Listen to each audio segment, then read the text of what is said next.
J'ai deux nouvelles à t'annoncer. La première, c'est qu'on ne peut pas plaire à tout le monde. Et la deuxième, c'est que j'en ai absolument rien à foutre.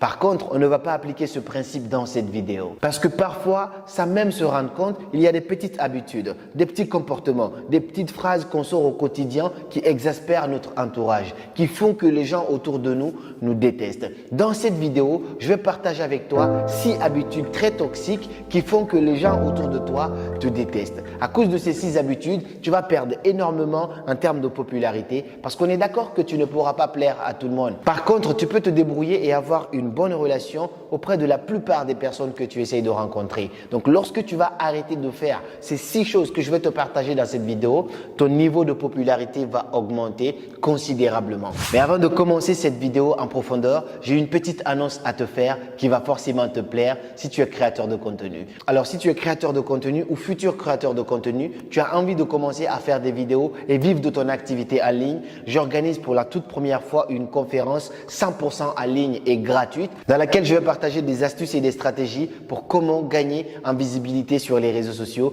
comment devenir un créateur viral. Je vais vous partager les coulisses d'un compte à plus de 4 millions d'abonnés sur les réseaux sociaux. Pour la toute première fois, je le fais et ça sera gratuit. Ça va durer que 1 heure. Ça sera le mercredi 22 juin à partir de 19 h heure de France. Donc, si tu n'as pas envie de rater ça, toutes les informations pour t'inscrire à cela gratuitement se trouvent dans la description. Et j'espère, j'ai très hâte de te retrouver afin de te partager toute cette connaissance, toutes ces expériences et répondre également à tes questions en live.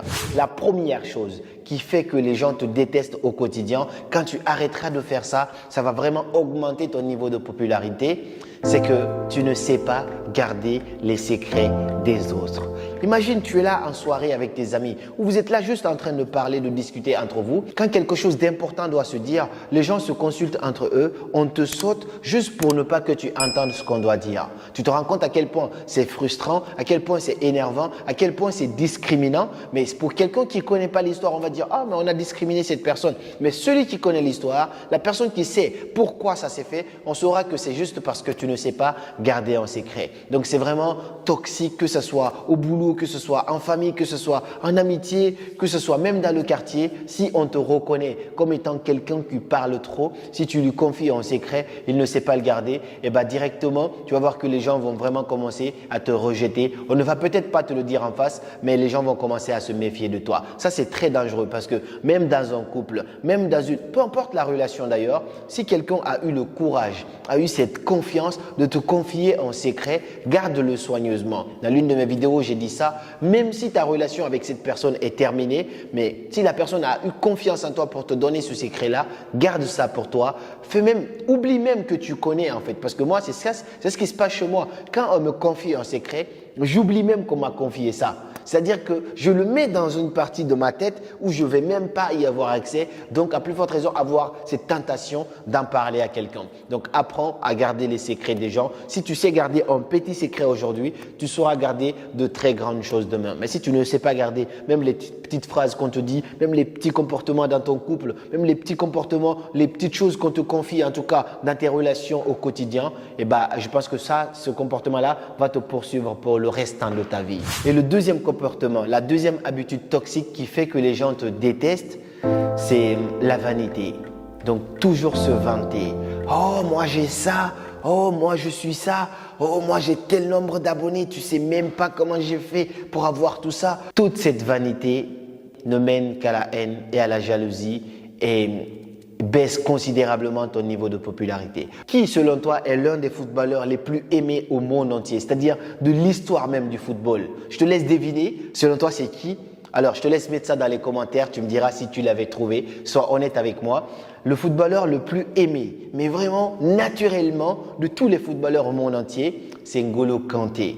N'Golo Kanté, c'est le footballeur qui marque, qui n'a même pas besoin de célébrer quelque chose qui va énerver soit ses adversaires ou qui va enjailler ses amis. N'Golo Kanté, c'est quelqu'un qui se contente de sourire, tout simplement sourire. Un jour, j'ai regardé un discours de N'Golo Kanté où il avait été l'homme du match, il avait tout fait. On l'a interviewé, on l'a demandé « Alors, vous pensez que vous allez devenir Ballon d'Or, nanani ?» Il dit « Non, ça c'est pas à moi de décider. Pour l'instant, l'équipe et moi, on a fait un bon match et c'est sur cela qu'on va se concentrer. » Et ce jour-là, j'ai encore donné un 10 à N'Golo Kanté. Cette personnalité, parfois je prie Dieu, je dis mon Dieu, s'il te plaît, aide-moi à avoir la modestie de N'Golo Kanté. Parce que si tu as cette modestie, si quelqu'un te dit aujourd'hui qu'il déteste N'Golo Kanté, c'est que cette personne a vraiment un problème. On ne peut pas plaire à tout le monde, ça c'est sûr. Mais franchement, le nombre d'ennemis que N'Golo Kanté a ne peut pas être beaucoup parce que N'Golo Kanté, au-delà de sa simplicité, il a aussi une sorte de noblesse, de modestie. C'est un truc de dingue. Donc aujourd'hui, le sujet, c'est pas N'Golo Kanté, mais je te dis tout simplement de ne pas te vanter. J'en parlais récemment avec mon ami. On a dit qu'il y avait deux types de vanité. Donc il y avait la vanité sur la possession et il y a aussi la vanité sur la personne. Peu importe les deux types de vanité, rien de tout ça ne sert à rien. Laisse les gens parler de ce que tu as. Laisse les gens parler de qui tu es. Laisse les gens te commenter, mais ne te pousse pas, ne te mets pas à la place où les gens ne t'ont pas mis parce que tu es en train de faire fuir les gens. Les gens vont se méfier de toi et au final, tu risques de te retrouver tout seul. Et la troisième habitude très toxique, ça c'est l'une des habitudes les plus dégueulasses, c'est ce que je déteste le plus, c'est le fait de toujours être en retard.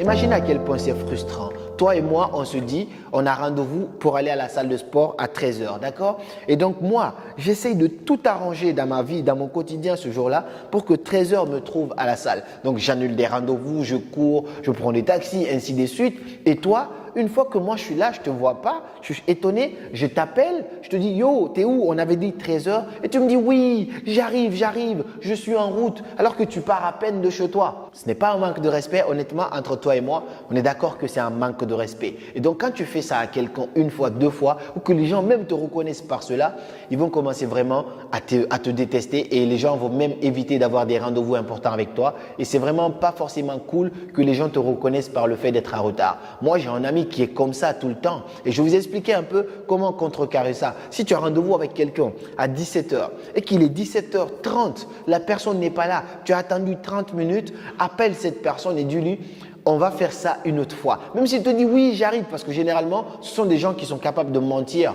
en mode ouais, je suis là, je suis à 2 minutes alors qu'il est chez lui. Dis à la personne que tu as un autre rendez-vous et que tu ne peux plus attendre. Tu as atteint la limite maximale de ton délai d'attente en tout cas. Donc, vas-y. La prochaine fois, la personne se débrouillera pour être à l'heure. Mais le retard, c'est vraiment l'un des comportements les plus horribles, les plus difficiles à accepter pour les personnes qui respectent vraiment leur notion du temps. Donc, si tu fais partie de ces gens-là qui sont tout le temps en retard, débrouille-toi pour être un peu à l'heure. Alors, c'est considérable, c'est adorable et même toi, tu vas voir que tu vas gagner énormément de temps. Parce que bien sûr, dans ta propre vie, c'est un manque de discipline, c'est un manque d'organisation. Mais si tu ne respectes pas ta propre vie, tu peux au moins avoir de la considération pour le temps des autres. La quatrième habitude donc très toxique qui fait que les gens te détestent ou que les gens ne t'aiment pas au quotidien, c'est le fait de ne pas savoir reconnaître ses torts. Vous savez, il y a des gens qui ont un ego surdimensionné, donc ils ont tout le temps raison. J'ai eu des gens en coaching où leur mari, par exemple, j'ai eu des femmes en coaching où leur mari était vraiment le monsieur, j'ai toujours raison, entre guillemets. C'est-à-dire que même s'il sait qu'il a tort, mais juste parce qu'il a un ego qui est vraiment considérable, qui est vraiment supérieur à lui, il se permet de faire comme s'il avait raison parce qu'il a honte, entre guillemets, de reconnaître qu'il a tort. Et ça, ce n'est pas être un vrai homme parce qu'il a l'impression que s'il reconnaît ses torts, il devient faible. Non, ça ne se passe pas comme ça. Je connais un couple qui s'est séparé à cause de cela. C'est-à-dire que le monsieur, il a fait du tort à sa femme. Au lieu de s'excuser, non, il est resté là à attendre que c'est la femme qui s'excuse à nouveau. Alors que la femme, elle n'a absolument rien fait. Et vu qu'il est habitué à ça, c'était vraiment une relation toxique. Même si la femme, elle a raison, elle demande pardon quand même. Moi, j'interdis vraiment de faire cela. Mais parfois, on n'a pas le contrôle sur nos sentiments, sur nos émotions à l'instant T. C'est pourquoi il est important de se faire accompagner parfois parce que ça nous permet de nous apaiser et de réfléchir un petit peu en dehors de la boîte. Donc, il a gardé son ego comme ça. La femme, elle a plié ses bagages, elle est rentrée chez elle, le monsieur n'a même pas retenu la dame, il s'est dit vas-y, tu verras, tu vas demander pardon, sinon je ne vais pas pardonner.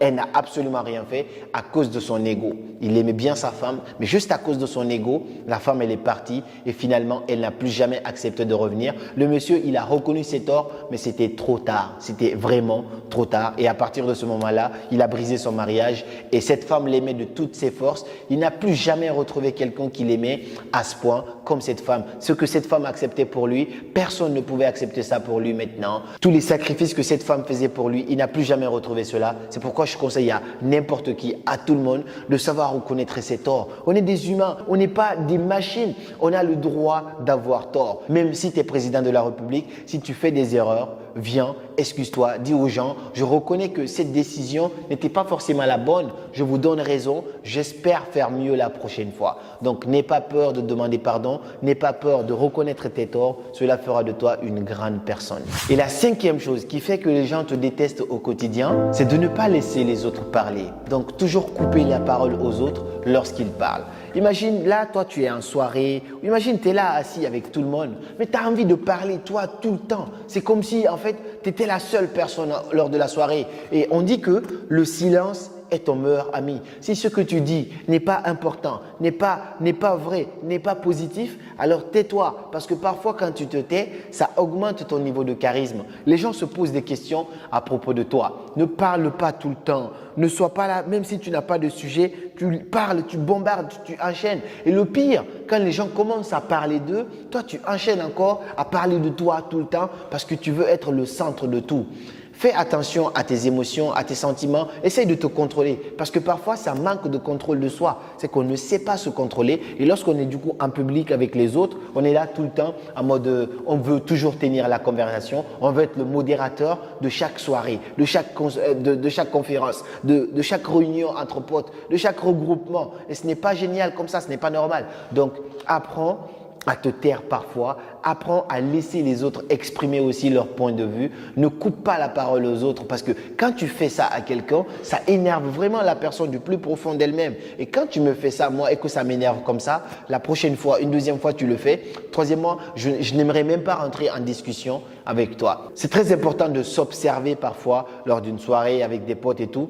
Observe-toi, regarde un petit peu comment tu réagis et ensuite fais une petite pause, recule et dis-toi comment j'ai réagi face à cette situation. Est-ce que c'était la meilleure façon de réagir? Est-ce que je devais prendre la parole ici? Une fois que tu commences vraiment à te contrôler comme ça, je pense que les prochaines fois, tu t'y prendras beaucoup mieux et ça augmentera ton niveau de popularité quand tu laisses les autres parler parce que Dale Carnegie dit que l'un des besoins les plus importants, les plus urgents sur l'être humain, c'est le désir d'être important. Tout le monde a envie d'être important. Donc quand quelqu'un commence à parler de lui-même, laisse la personne aller au bout de ses idées, ça va moins frustrer et tu vas voir que ça c'est beaucoup plus diplomate parce qu'on dit que ce n'est pas pour rien qu'on a deux oreilles et une seule bouche. Donc on devrait écouter plus qu'on ne parle. Et la sixième et dernière chose que je veux te partager dans cette vidéo, donc la sixième habitude qui fait que les gens te détestent vraiment, c'est la diffamation. Vous savez, il y a de ces personnes qui ne savent jamais parler d'idées.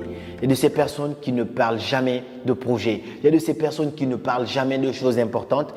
À chaque fois que tu seras avec ces gens-là, ils seront là en train de parler des autres. Et moi, personnellement, je me suis toujours méfié des gens qui passent leur temps à parler du mal des autres devant moi quand ces gens-là ne sont pas là parce que je sais que le jour moi aussi je ne serai pas là, c'est la même chose que cette personne dira sur moi quand je ne serai pas là. Donc je répète, je me méfie toujours des gens qui passent leur temps à parler du mal des autres devant moi parce que je sais que quand je ne serai pas là, c'est exactement la même chose qu'ils font sur moi à mon insu également. Et généralement, si tu parles dans mon dos, ce n'est pas pour rien parce que tu es derrière moi. Tu comprends un peu? Ça, c'est très puissant. Si tu parles dans mon dos, ce n'est pas pour rien. Ça veut dire que tu es derrière moi. Donc, faites partie de ceux qui se font critiquer. Ne soyez pas ceux qui passent leur temps à critiquer. J'ai même fait un tweet récemment sur mon Twitter. Si tu ne me suis pas dessus, tu peux aller voir également. Donc, ne fais pas partie de ces gens-là qui passent leur temps à parler des gens. Faites partie des gens qui passent leur temps à parler d'idées parce que ce sont les idées qui font les grands hommes.